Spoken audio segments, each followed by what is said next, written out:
welcome to the latest edition of The Insider, the ongoing video series that keeps you up to date on all things IPW. I am the host of The Insider, the voice of IPW, J-Rod.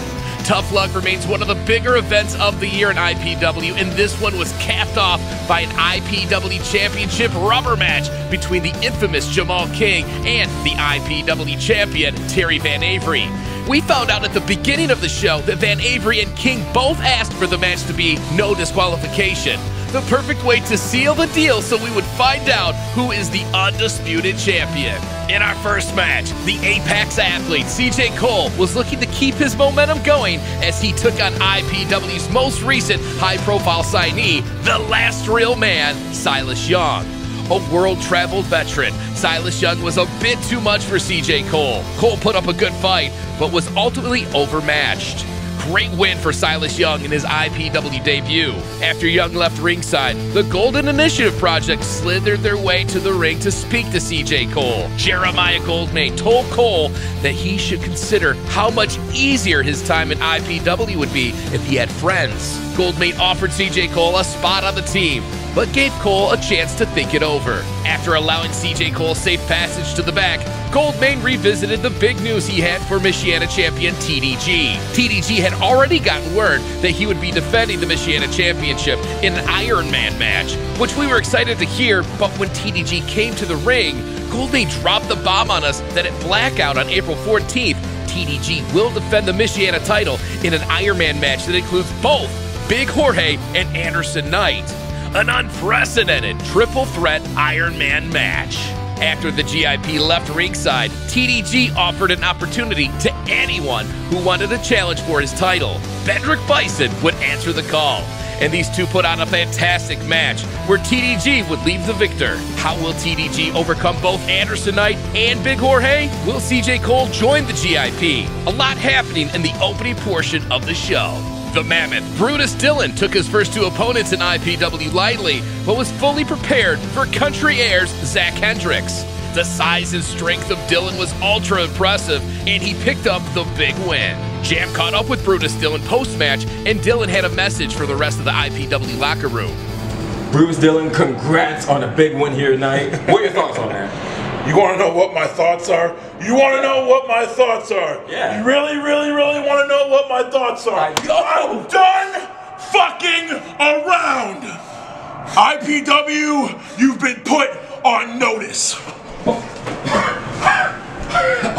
The halfway point of Tough Luck saw our first qualifier for this year's Fate of 8 tournament. The sadistic Hexus versus the two-time qualifier, Chad Alpha. Alpha punched his ticket to the tournament for a third year in a row. Chad Alpha has assured us that third time's Alpha time. Advertisements show that Josh Raymond will face Jeff King in the long-discussed barbed wire match at Blackout. But Raymond came to the ring to shut those rumors down completely. Also to explain why he hit Huao Ming over the head with Terry Van Avery's IPW Championship belt. Raymond's twisted, narcissistic mind has woven this idea that he is the only reason Terry Van Avery is the IPW champion, and he felt Huao Ming didn't deserve a shot at Terry's title. Huao Ming would emerge from backstage looking to get some revenge against Raymond. While Josh Raymond's cowardice is something worthy of note, so is his brutal Coriolis submission hold. Once again, Josh Raymond got the last laugh with a victory over Huao Ming. Despite Raymond's denial of the barbed wire match, advertisements still include King vs. Raymond at Blackout. IPW newcomer Big Steppa Armando Alvarez was set to make his debut against Casey Tempest. A punk kid from the streets of New Orleans, Armando Alvarez did not make a good impression with the fans as they hated him instantly, which didn't get any better when he cheated throughout the match. Eventually, Casey Tempest got fed up and found a stop sign that he bashed Alvarez over the head with right in front of the referee, leading to a disqualification and a tainted yet successful IPW debut for Armando Alvarez, who got just as many boos on the way out as he did on the way in. A livid Casey Tempest demanded a microphone and said he was sick of being disqualified and he thinks it's time IPW introduces a hardcore division.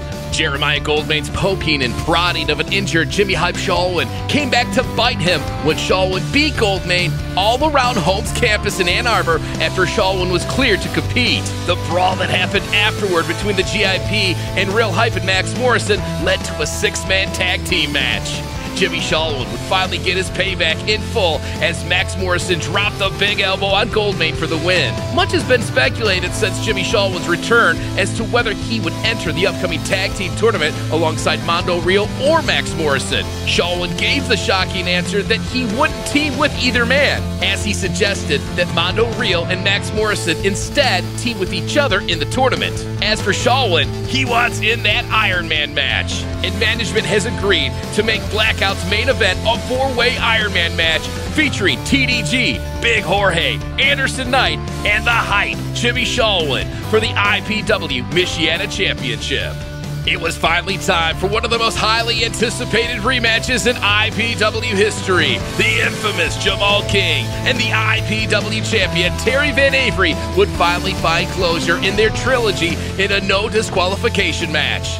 This match was hard-hitting from the beginning until King and Van Avery collided heads against a steel chair, leaving them both dazed. At this opportune time, Josh Raymond emerged. Raymond grabbed the chair, and just as we thought he would hit King, as he did Huao Ming, Josh Raymond turned and slammed the chair around Terry Van Avery's head, just as he did at War on the Shore last year. When Raymond left ringside, Van Avery was easy pickings, and Jamal King delivered over a dozen unanswered punches. Crowned Van Avery landed a dozen more punches, then applied the Supreme Lock on an already unconscious Terry Van Avery, who had passed out from the punishment well beforehand, and the referee immediately called for the bell, making the infamous Jamal King the undisputed IPW champion. That concludes this edition of The Insider. Join us at Royal Scott in Lansing, Michigan on Saturday, March 30th as IPW presents Madness.